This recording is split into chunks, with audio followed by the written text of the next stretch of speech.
Bismillahirrahmanirrahim. Assalamualaikum warahmatullahi wabarakatuh. Hari ini kita akan mulai belajar mengenai persamaan diferensial yang akan kita bahas selama satu semester ke depan, yaitu dua ya, persamaan diferensial orde 1 dan persamaan diferensial orde 2. Nah, hari ini kita harus mulai dulu nih, apa sih maksudnya dari sistem persamaan atau persamaan diferensial itu apa, atau solusinya itu maksudnya apa gitu ya. Nah, Ibu akan bahas dulu mengenai persamaan diferensial itu sendiri. Nah, ini biasanya kalau Anda sudah mengenal yang namanya diferensial sendiri, itu artinya kan turunan. Nah, turunannya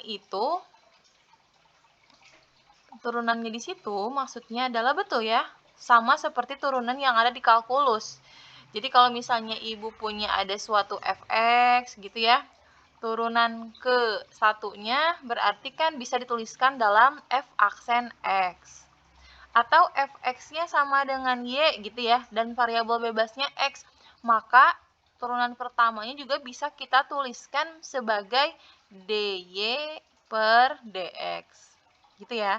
Nah, kemudian kalau misalnya kedua itu berarti f double aksen x atau d2y per dx kuadrat, kan gitu ya di kalkulus ya. Kalau turunan ketiganya berarti f triple aksen x atau bisa juga d3y per dx pangkat 3. Ini artinya turunan ketiga. Nah, istilah-istilah ini akan kita gunakan juga dalam persamaan diferensial yang akan kita bahas berikutnya. Nah, berikutnya kan baru Anda tahu itu adalah diferensialnya sendiri. Kalau misalnya ada kata persamaannya, itu maksudnya seperti apa? Kalau misalnya kalau ada kata persamaannya, artinya si turunan-turunan ini pasti berada dalam satu fungsi lain gitu ya, tapi dia tidak berdiri sendiri. Contohnya bisa aja jadinya ada dua turunan gitu ya. Nah, ada misalnya d2y per dx kuadrat dikalikan dengan y ditambah dy dx sama dengan 0 gitu ya. Ini juga termasuk ke dalam persamaan diferensial. Contoh yang lain, kalau misalnya Bu saya maunya dy dx aja boleh, turunan pertama aja gitu ya. Tapi di sini dia bisa berdiri sendiri, tapi bisa juga tidak berdiri sendiri. Tidak berdiri sendiri itu maksudnya dy dx-nya ditambah fungsi lain y gitu, sama dengan 0 atau sama dengan 2 boleh ya. Nah, ini juga persamaan diferensial. Artinya apa sih yang dimaksud dengan persamaan diferensial? Yakni persamaan gitu ya. Anda kalau misalnya di kalkulus kan tahu yang namanya persamaan itu bisa pangkat 2, bisa pangkat 1, bisa pangkat 3, bisa juga ada variabel bebasnya, bisa ada variabel terikatnya. Nah, kalau persamaan diferensial di sini berarti dia ada diferensialnya, gitu ya. Suatu persamaan gitu, persamaannya beberapa variabel tapi ada diferensialnya. Maka itu disebut dengan persamaan diferensial. Gitu ya. Nah, berikutnya, kalau misalnya kita pengen tahu nih macam-macam persamaan diferensial itu, kan kalau kata Ibu, kalau kata saya tadi, kita semester ini mau belajarnya itu persamaan diferensial orde 1 dan orde 2. Maksudnya apa sih? Nah, kita lihat dulu ya. Sebelum ke situ kita harus tahu dulu nih. Ada persamaan diferensial yang dia itu linear dan yang tidak linear. Nah, kalau misalnya persamaan diferensial yang linear itu yang seperti apa, yang tidak linear itu seperti apa? Oke. Nah, tapi sebelum kita lanjut ke dia itu linear atau tidak linearnya, Anda harus tahu dulu yang pertama itu adalah order dari persamaan diferensial. Kemudian nanti yang kedua adalah solusi persamaan diferensial itu apa sih gitu ya. Nah, kita mulai dulu dari order persamaan diferensial. Contoh, Ibu punya suatu persamaan diferensialnya ini adalah d2y per dx kuadrat ditambah y pangkat 2 misalkan sama dengan 2. Nah, ini adalah persamaan diferensial. Kenapa? Karena ada variabelnya gitu ya. Kemudian ditambahkan dengan turunan, artinya ini merupakan persamaan diferensial. Nah, orde itu menunjukkan apa? Menunjukkan derajat tertinggi atau turunan tertinggi yang ada pada persamaan diferensial tersebut. Maka ini adalah orde 2 ya. Dari mana orde 2? Dari sini. Ciri-cirinya adalah ininya. Ini adalah turunan kedua. Jadi dia orde 2. Gitu ya. Kemudian kita lanjut contoh yang lain. Misalnya ada Y aksen kali Y ditambah Y kuadrat ditambah setengah Y double aksen sama dengan 0. Nah, ini juga sama ya, ini juga persamaan diferensial. Nah, sekarang kita lihat ini ada turunan pertama. Ini kuadrat, tapi dia tidak mengandung turunan ya, artinya untuk menentukan orde kita tidak memperhatikan yang ini. Nah, untuk di sini ini koefisiennya setengah, tapi ini turunannya turunan yang kedua. Artinya ini adalah orde 2 juga. Kenapa? Karena turunan tertingginya ini ya, Y double aksen itu menunjukkan dia orde 2. Gitu. Oke, kalau misalnya yang lain misalnya kalau di buku itu ada ini, mana ya? Sebentar. Oh ini, ada 2E pangkat T Y double aksen gitu ya, Y double aksen, ini double aksen ya, ditambah Y kali Y aksen ditambah T pangkat 4 sama dengan Y triple aksen. Nah, gitu ya. Nah, mana ini yang kita jadi patokannya? Yaitu turunan. Turunan ini kan kedua, ini pertama, ini ketiga. Maka dia pasti orde 3. Gitu ya. Oke, gitu. Gampang ya untuk menentukan orde persamaan diferensial. Oke, kita lanjut nih. Kita lanjut ke apa sih yang dimaksud dengan solusi persamaan diferensial? Sebentar, mohon maaf. Kita lanjut ke solusi persamaan diferensial itu apa? Nah, kalau solusi persamaan diferensial itu sama seperti di materi-materi Anda yang sudah Anda pelajari yang namanya solusi itu apa? Kita mencari nilai atau mencari fungsi yang jika disubstitusikan ke permasalahan awal menghasilkan persamaan yang benar atau hal itu benar gitu. Kalimat matematika yang di soal menjadi benar. Contoh, kalau misalnya ini belum ke persamaan diferensial ya. Ibu ingatkan aja 2x ditambah 3 sama dengan 5 gitu. Ini persamaan biasa, persamaan linear ya. Nah, kita akan mencari x-nya kan, sehingga nanti kalau disubstitusikan ke sini hasilnya sama dengan 5. Nah, Ibu misalkan ngasih solusinya x-nya sama dengan 0, benar enggak? Coba kita substitusikan. Substitusikan berarti 2 kali 0 ditambah 3 sama dengan 5. Apakah benar? Karena ini 0 ditambah 3 sama dengan 5. Ini kan salah ya. Sehingga x sama dengan 0 bukan solusi. Yang ini bukan solusi. Kalau gitu berapa solusinya? Bukan solusi. Oke. Nah, kalau gitu berapa solusinya? Solusinya untuk ini bisa kita pakai operasi kedua ruas ya. Kedua ruas kurangi 3, kemudian kedua ruas dibagi 2, nanti kita peroleh solusinya itu adalah X sama dengan 1.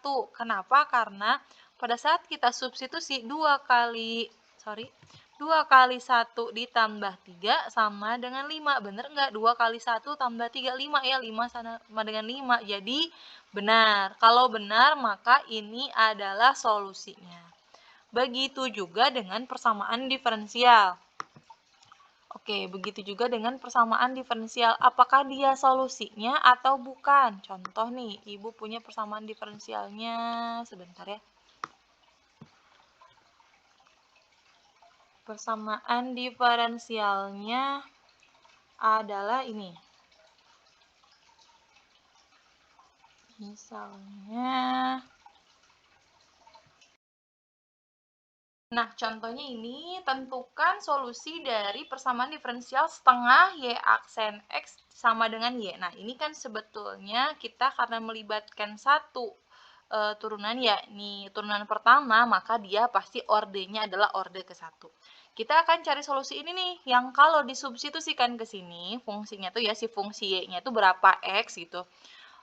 Fungsi Y dalam X, Kalau kita substitusikan ke sini akan menghasilkan kalimat ini menjadi benar. Contoh, kalau misalnya ibu pengennya itu, coba tebak ya, kita pakai tebak-tebakan dulu nih metodenya, kan kita belum tahu, belum belajar persamaan diferensial. Misal kita punya solusinya Y sama dengan X kuadrat. Apakah benar Y sama dengan X kuadrat adalah solusinya? Maka kita cek. Karena di sini ada turunan pertama, maka kita cek dulu turunan pertamanya, berarti kan ini 2X. Terus kita substitusi ke persoalan ya, ke persamaan. Maka diperoleh setengah dikali Y aksennya adalah 2X dikalikan dengan X berarti dikalikan X sama dengan Y-nya apa? X kuadrat. Ternyata diperoleh ini adalah benar ya.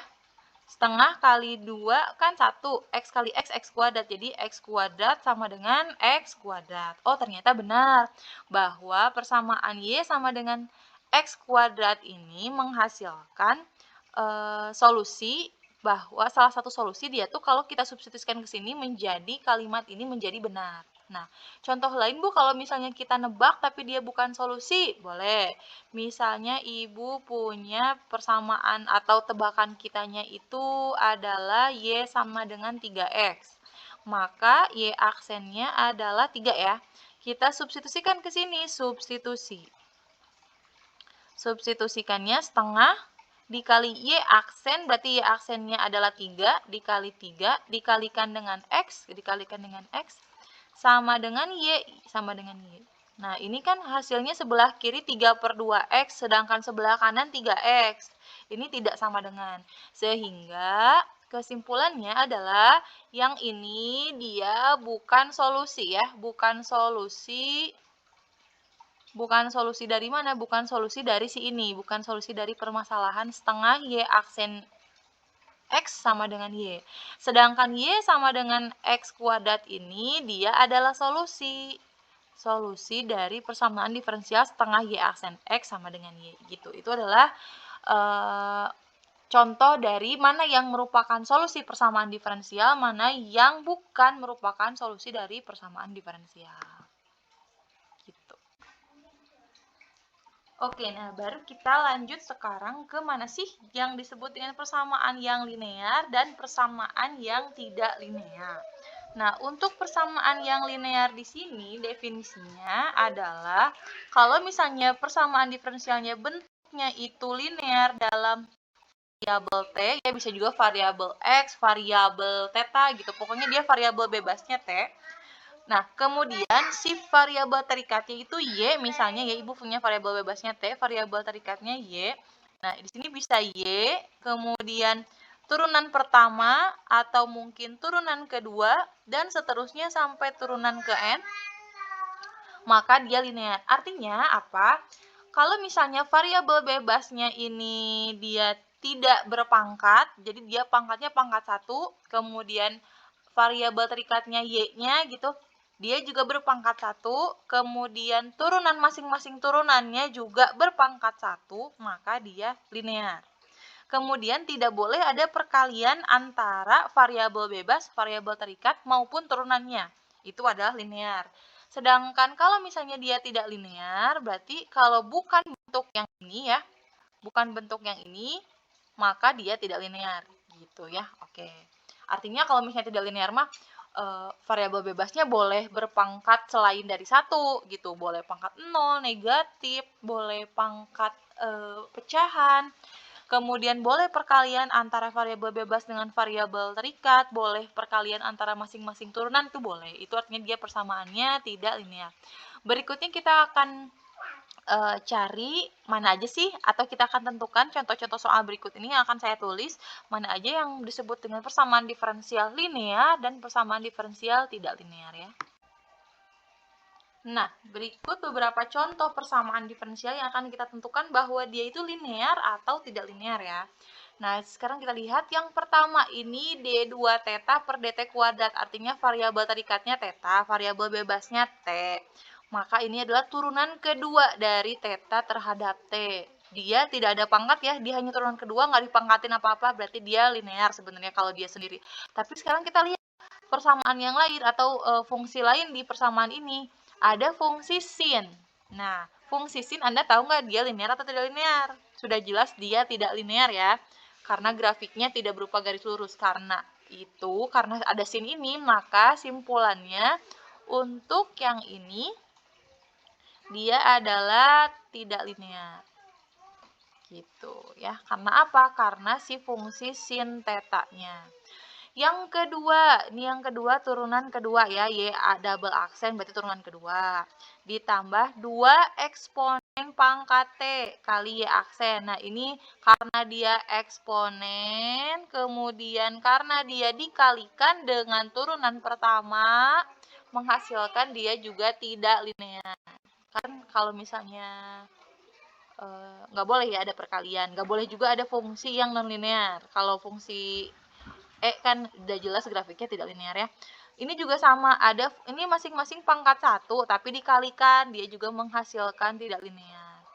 Ini juga Y kuadrat ya, bukan pangkat 1. Ini kan bukan turunan kedua tapi pangkat 2, nggak boleh juga, ini tidak linear juga. T pangkat 4 juga sama tidak linear.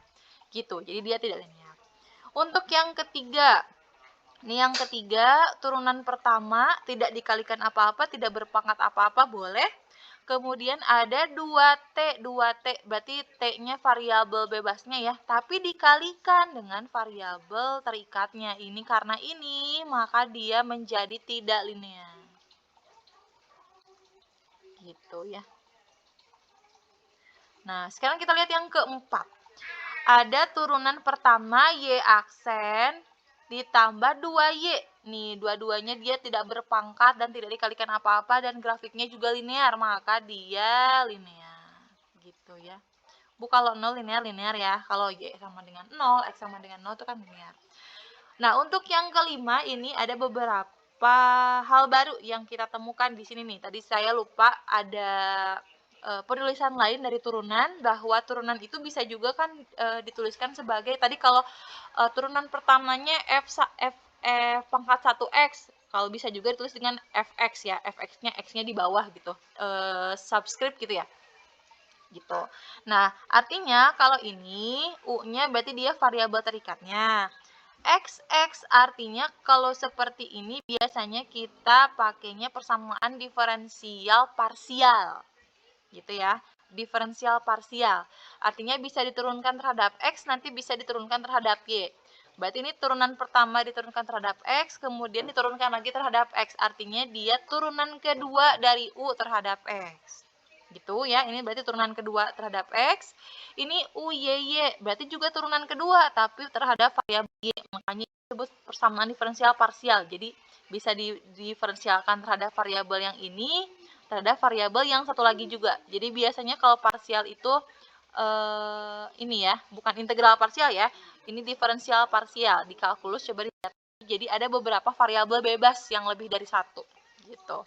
Nah, ini UUX gimana Bu? UUX mah berarti artinya dia UX. UX itu turunan pertama terhadap X tapi dikalikan dengan U gitu. Jadi karena ini maka dia menjadi tidak linear karena ada perkalian antara variabel terikat dengan turunannya. Ini juga UY itu turunan pertama tapi dikalikan dengan U, maka dia juga menjadikan dia tidak linear. Gitu ya. Tidak linear.